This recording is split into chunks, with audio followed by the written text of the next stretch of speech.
Bon alors, mes bons du PSG, mes bons supporters du PSG, on se retrouve pour débriefer PSG contre Aston Villa. Le débrief, c'est maintenant.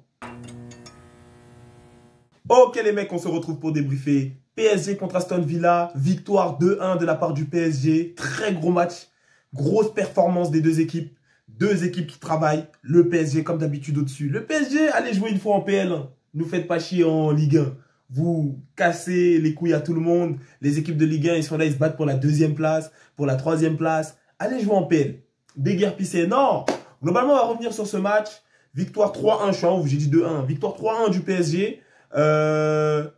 Nuno Mendes, même s'il a marqué à la fin, j'en ai rien à cirer, hein, il a été dégueu. Je suis désolé de vous dire ça d'abord. Donc on va commencer par ça. Nuno Mendes, continue à glisser avec tes crampons, je sais pas ce qu'il y a dedans. Mais Nuno Mendes, il n'a pas été bon.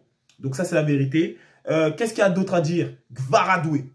Gvaradoué. Oh, Gvaradoué, ça va bien. Doué, Gvara, non. Gvaradoué.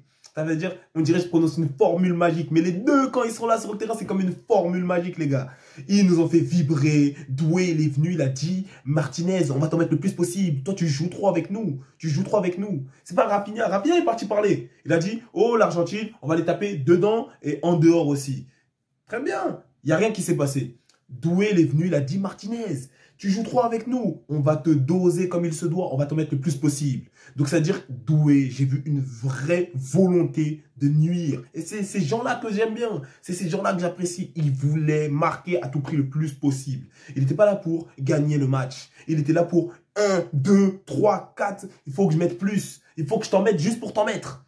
Il était là. Et donc, ça, c'est la vraie haine, le vrai foot. Et donc, c'est-à-dire, il nous a proposé ce qu'il fallait. Gvara maintenant lui aussi, je sais pas, il était dans quelle haine aussi, dans quelle arme, les deux ils ont écouté, ils avaient un AirPod chacun, ils ont écouté le même son, Zo Caris, ils sont venus, ou Bison Caris aussi, ils sont venus avec une hargne, je sais pas ce qui se passe. Ça veut dire le PSG, je sais pas ce qui se passe. Ils tremblent, ils ont gagné que 1-0 ce week-end. Je me suis dit, ah, ils sont en mode en gestion. Ils sont en mode en tranquillité. Ils viennent en C1. Mais c'est quoi? Vous voulez gagner la Ligue des Champions à tout prix ou quoi? Là, on sent de la vraie volonté. Et ça me fait vibrer. Ça me fait vibrer parce que le PSG, d'habitude, c'est pas comme ça.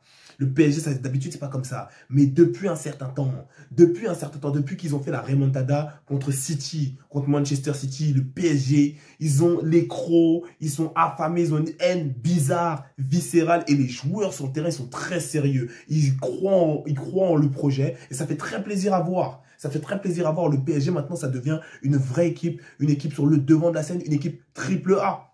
Le PSG, à chaque fois, c'est une équipe double A. C'est l'équipe qu'on bat en quart pour continuer. C'est l'équipe qui se la donne, mais qui donne la finale à quelqu'un d'autre. C'est l'équipe qu'on ne voyait jamais remporter la LDC. Les Marseillais, ils ont chaud. La goutte de sueur, elle est là.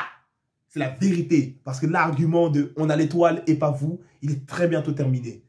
Et ils le savent. Dans les 10 prochaines années, le PSG va prendre au moins une LDC. Tout le monde le sait. Il n'y aura que le FC Barcelone pour les empêcher. À chaque fois, ça va être ça. Et donc là, on se dirige vers un scénario où le PSG peut aller en finale. Globalement, le match, le PSG s'en serait très mal sorti s'ils n'avaient pas mis le 3-1 à la fin. Le PSG, là, c'était une très mauvaise opération de gagner que 2-1. Moi, selon moi, c'était une très mauvaise opération. Parce que le PSG, ils ont fait une domination qui valait plus que ça. Et à chaque fois, tu tires. Il y a un mur blanc ici. Le gardien aussi est très bon. Il faut arrêter de vouloir centrer quand ils sont tous là. Ils sont tous là. Il va falloir faire autre chose. Il faut arrêter de faire ça. Ils ont bien compris. Les Doué Gvara, ils partent des pétards. Des pétards. Parce que contre les gardiens comme Martinez, comme Courtois, c'est un pétard. Sinon, ça rentre pas.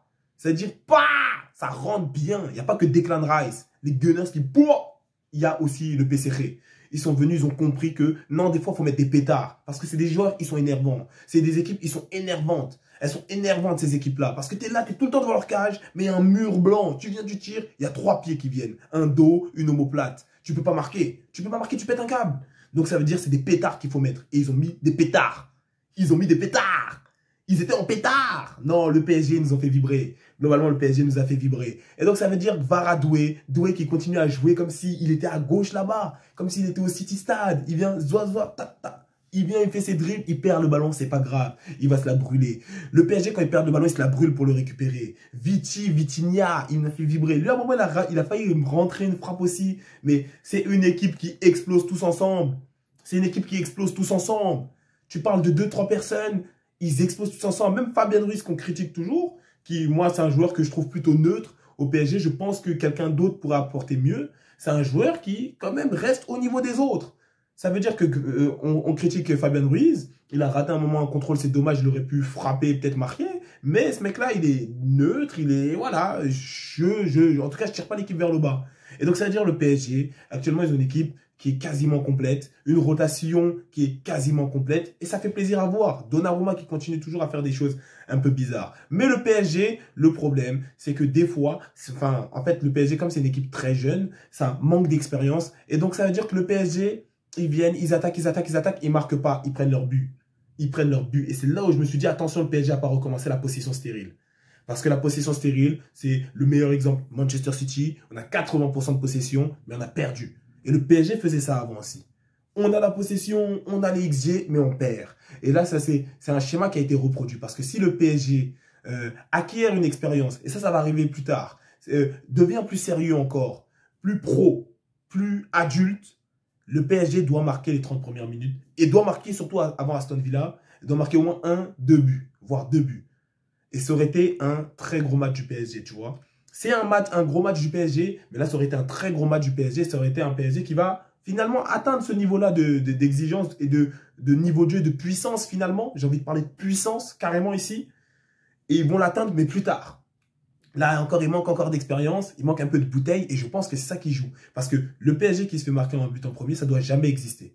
Ça doit jamais exister sur qui rate le ballon, Nuno Mendes. Je crois que c'est lui. Je crois que c'est lui. Nuno Mendes qui vient, il tourne comme ça, but, allez, on récupère, but. Et ça montre le travail derrière et l'expérience. C'est pas un but de travail, ça, c'est un but surtout d'expérience. C'est vous vous permettez de nous montrer votre cul en plein milieu du match. On vous met un but immédiatement. Immédiatement. Et des fois, le PSG ne punisse pas. Le PSG ne punisse pas. Ils sont trop mignons sur certains trucs. Surtout quand il faut rentrer Barcola. On l'appelle le lionceau. C'est mignon. Un lionceau, ça miaule. Ça roare pas encore comme un lion. Et donc, ça veut dire qu'il y a ça déjà. Vous devez punir. Le PSG doit punir sur les trucs, les offrandes données par les adversaires. Parce qu'eux, ils se font punir quand c'est eux qui donnent les offrandes. Déjà, il y a ça.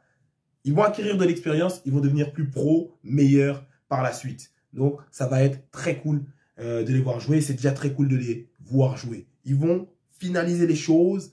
Le projet Luis Enrique est en route. Il n'y a plus d'éléments gênants. Je parle de M le maudit, on sait tous de qui on parle. Plus d'éléments gênants. Il peut bien travailler, il va bien bosser. Globalement, PSG, c'est un match où tu te dis, mais dans les 10 prochaines années, tu n'as même pas à t'inquiéter. Tu es supporter du PSG. Tu sais, il y a peut-être 1, 2, 3 LDC qui sont pour vous. Dans les 10 prochaines années. Le PSG, ça bosse. Mais Aston Villa aussi, ça bosse.